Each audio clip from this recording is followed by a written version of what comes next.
Hi and welcome to episode 8 of UK Property News.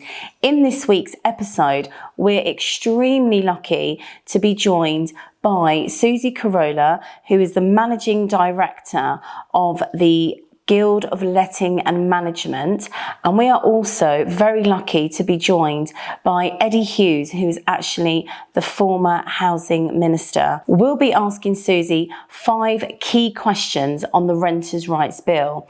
One being, do landlords need to review and update legal documents? How can landlords prepare for stricter rent increase controls? We'll also be finding out how can landlords ensure they are registration ready for the private rented sector database. How can landlords ensure properties meet the new minimum standards? And what can landlords do to prepare for tenants who request pets? In part 2, we'll be asking Hughes, who again is the former Housing Minister, some key questions. One being, what really landlords want to know is, why was the Renters' Rights Bill constructed? Was the Renters' Rights Bill necessary for the sector? And how has the UK private rental sector supported the property market during difficult times? There are some really key questions here, and there's some amazing key answers from Susie. So please enjoy episode 8.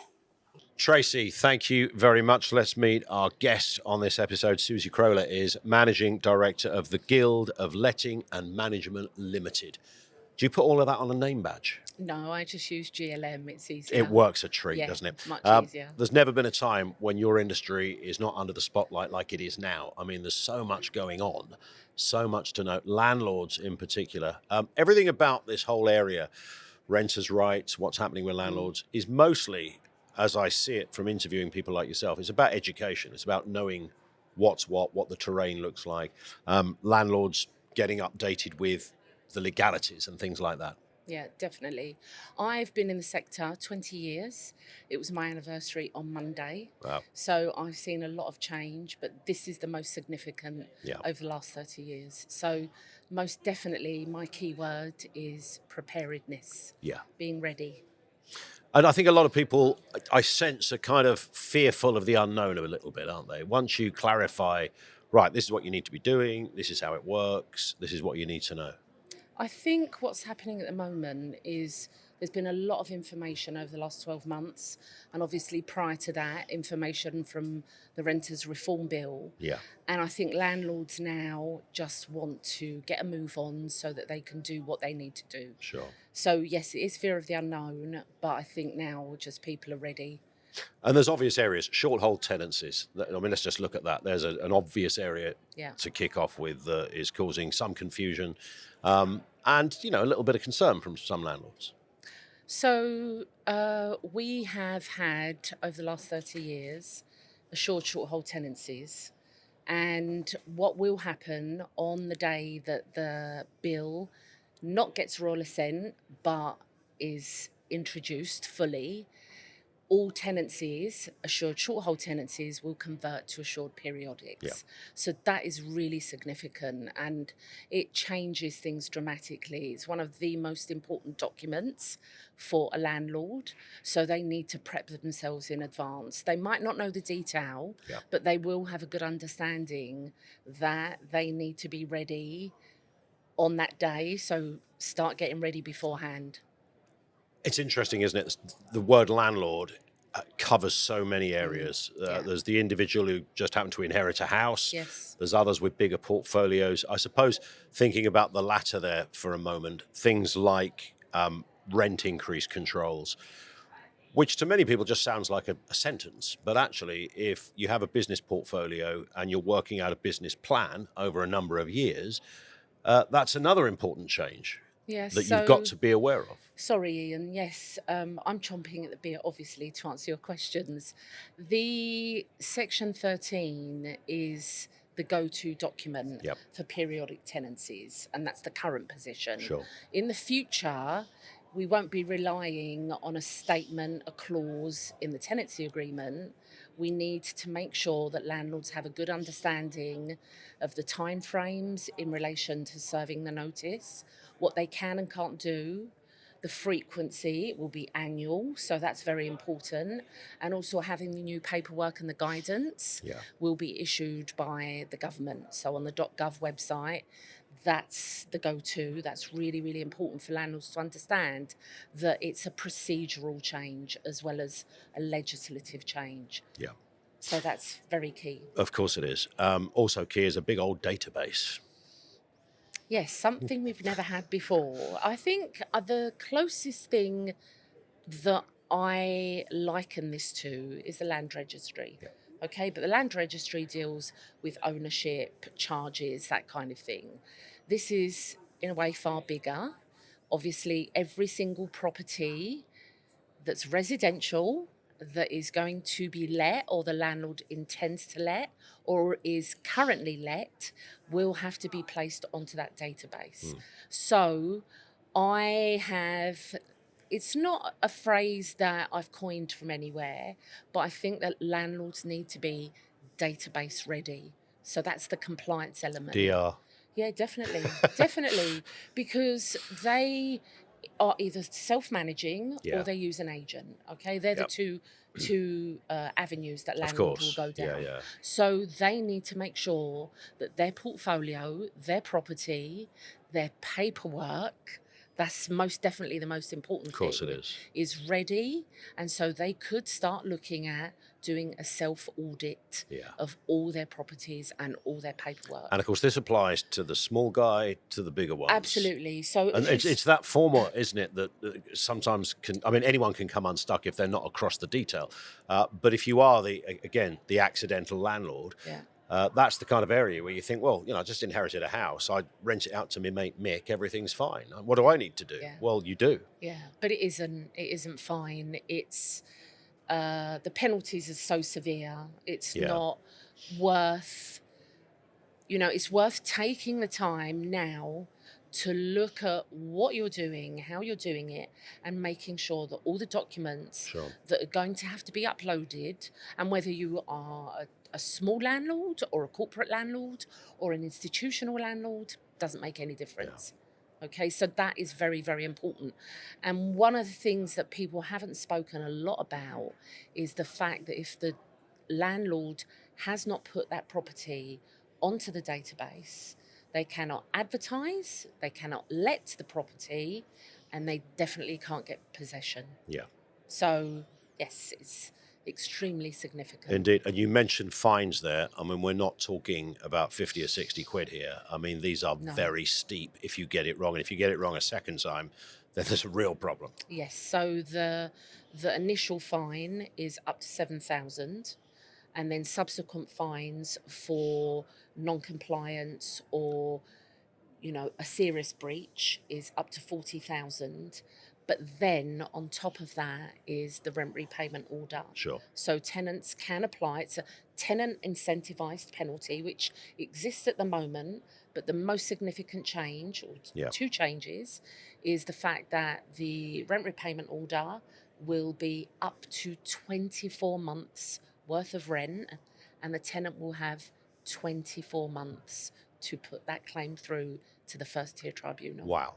So it's. I mean, there's not many industries where you'd be looking at that level of penalty. For. No. I mean, you could pollute a river if you're a water company and get fined less. Yes. But that's where we're at. That's how serious this is, and that comes back. Serious. Meeting new minimum standards is huge. So I guess the message is be across it. Yes, I mean we have the HHSRS, Housing Health and Safety Rating System. Yep. The Decent Home Standard will effectively update that, and there'll be 4 main areas that landlords have to adhere to. Sure. One of the most important is the fact that the property is fit for purpose and there are no Cat 1 hazards, Category 1 hazards. So that's a risk to life and limb, as we call it. So landlords can start looking at things like that. Now, I am going to say something probably very controversial.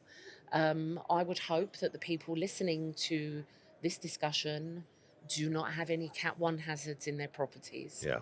Okay, but the penalties, again, will be very severe. Final question, and it comes up a lot. Pets. Tiddles the cat, Bonzo the Yes. dog. What's the detail here? So, over the last 2 weeks, the House of Lords have gone to report stage. And prior to that, prior to the 1st of July, when the first session of report stage began, there was a lot of discussion around pet insurance. And that probably was causing a little bit of concern in the sense that where do I obtain, as in a landlord or even a tenant, where do I get insurance Yeah. predominantly for pet damage? The government have scrapped that. So that has not gone down very well with some insurers who have done a lot of work Sure. in advance. And it is likely, but to be confirmed, that the landlord will be able to accept a 3-week deposit if a tenant is given consent for a pet. Got it. So, yes, a lot of And- time spent discussing. And I think we can safely say you would be within your rights as a landlord if you refuse somebody a llama. Yes, definitely. We've had And all I sorts make of... that point No, only no, no, only no. because there will be people saying, well, what constitutes as a pet? Is it my Yeah. goldfish, my dog, my cat? Yeah, Well, absolutely. yes to all of that, no to the alpaca. Exactly. The government have in the bill there are definitions Yeah. of what constitutes a domestic pet versus an Sure. animal. So yeah, Good but work. you're right. That is very interesting. Little area. Yes, definitely. Nice one. Susie, thank Definitely. you. You're very welcome. Good to see you. Thank you. Cheers. The National Landlord Investment Show is the UK's #1 property and investment exhibition. By hosting events all over the country, we allow you to network, learn and invest.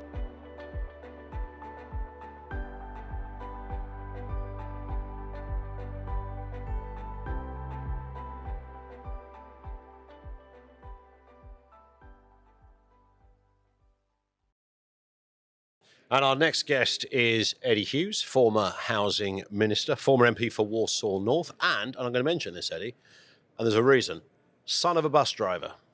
Yes, indeed. There's a lot of MPs that are sons of bus drivers. I mean, Sajid Javid, Sadiq Khan, Nadine Dorris. Yeah, I did not know about Nadine. That's fascinating. I think Nadine's old man was a I'm going to Google Liverpool that. bus That's driver. amazing. Yeah. I might have made that up, by the way, in which case just ignore me.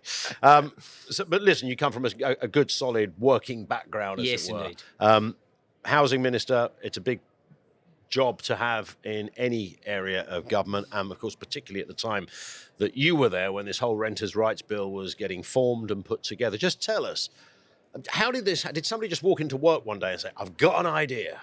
Well, as with so many things, I think that idea had already been formulated and was kind of percolating around the system. And then when you take over as a minister, it's your job to take over the stewardship of it and help inform and shape it. So do you walk into an office when you take over a job and somebody goes, right, Minister, there's all the files of your predecessor. Well, you know, make sense of that. It's funny you say that because it is a little bit like that, but with a single file. So they hand you a file, and in it, at the front of it, is a letter from the Secretary of State saying, I would like you to focus on the following items. Yeah. And anybody who becomes a minister, they get a headline title. So mine was homelessness and housing.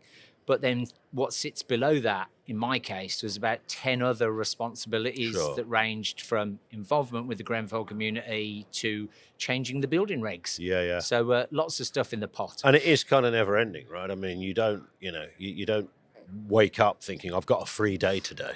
The civil service panics if you've got a free hour, never mind a free day. I mean, it feels like they are paid based on how compressed they can make your diary. Well, it's interesting. The only other person I've heard really articulate that so well was Anne Widdecombe, who said that like every 10 or 15 minutes would be, penciled out. It's scheduled simply because, I mean, I think sometimes you don't appreciate they've got a huge queue of people who want to share their thoughts on impending legislation with the minister. And so they've got more people than they've got time in your diary, so they need to max it out. Indeed. So tell us about the Renters' Rights Bill, which didn't start out quite with that title. It's ended up with that. How did it get? I mean, there's obviously a lot of controversy around it. There's always controversy around change. some people were understandably surprised that it came from a Conservative government under Michael Gove and from your department. What was the story there then? What was the kind of idea or the motivation behind this? What was what were you trying to achieve? Well, as is often the case in politics, I think it was largely driven by needing to have an offer to younger people. So typically, younger people make up the bulk of the people in the private rented sector. And when it was coming up to a general election, or generally speaking, political parties need to have a pitch for every age group. And one of those pitches would have been something to offer the rental community.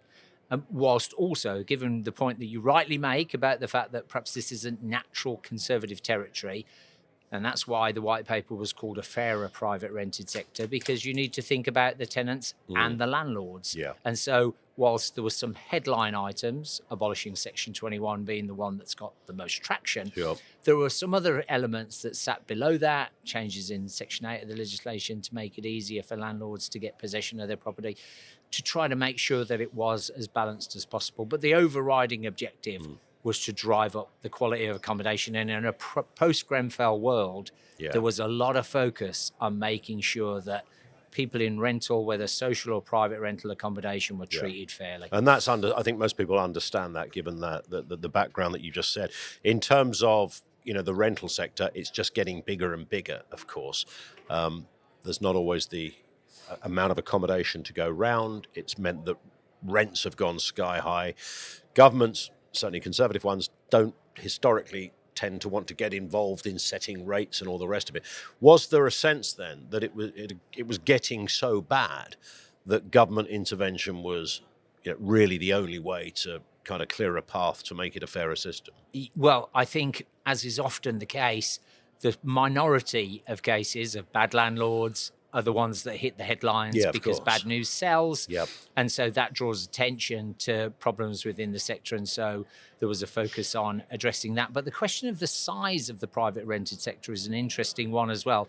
Effectively, we're seeing it increase exponentially. We've got a few million landlords now in the UK. And so the question of what is the right size in terms of how you apportion the various tenures that are available is an interesting one. And I think the Conservative Party wouldn't have been concerned if there had been some shrinkage in the private rented sector, if what that meant was that some of the worst landlords got squeezed out, and perhaps even those properties were taken over by the more professionalised, higher quality landlords. Was that a theory? Was that was there a policy, if you like, to make that happen? To say, look, if we can, was there a number put on it? We need to get rid of this amount of, there's very few bad landlords, relatively speaking, but enough of them for it to be significant to change policy. Well, what normally happens when you're preparing and drafting policy is that the civil service provides effectively an impact study that tells you, if you introduce this policy,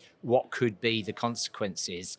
And so one of those consequences was that some landlords would sell up and there might be a subsequent reduction in the availability of private rented accommodation. But I don't think Secretary of State Michael Gove at the time, while I was there, I don't think Michael had any reservation about the fact that he was fine if there was some contraction, because what he wanted was to drive up standards and quality. Was there, though, and something that comes up quite a lot, Eddie, to be honest, is governments have to be careful with this sector, of course, because some would not unreasonably argue that actually it's the private sector that are propping up the housing market at the moment. If it wasn't for the private sector, the government would be in a real mess. Yeah, and as well, I think there is some confusion with regard to some of the underlying statistics that actually landlords often have very reasonable rents, very socially affordable rents, and that they do a good job. And so I think sometimes the headlines of the bad actors can kind of obscure the fact that, exactly as you say, the government needs a thriving, good quality private rented sector. And so you need to, as is, I mean, it's just, I'm laughing because it's such a popular phrase, strike the right balance. The civil service would always say to us, to make sure that the impacts don't outweigh the benefits. And it's, I'm always, I don't know if amused is the right word, but that relationship between ministers and civil servants, and as you know, Eddie, good civil servants are worth their weight in gold. They're your support mechanism. But it must sometimes be frustrating when you walk into work, think, I've got a great idea. I know what we can do with this. And you sit in a big meeting and a load of people around you say, Minister, that's a lovely idea, but it's not possible. Well, and these are the reasons why. Let me just give you one example about that. And I'm probably going to get myself into trouble with this phrase, but I wanted to speak to somebody who might be considered to be an ambulance chaser lawyer, somebody who goes around helping tenants take their landlords to court. And for about 2 months, I asked to have this meeting to find somebody. And basically, there was always an excuse as to why it couldn't happen or why it couldn't happen that day. And I ended up eventually giving up in terms of my request. So they couldn't find this. I'm sure they could have found some, but I think they were terrified by the headlines of Minister meets whoever it is that they had identified. Because so they were protecting you. They were protecting me, but sometimes, like children, you want them to climb the tree and perhaps fall out occasionally and get hurt and learn a lesson from it. It's no bad thing to let the minister do something that might be a bit not have the required impact, but they would learn from.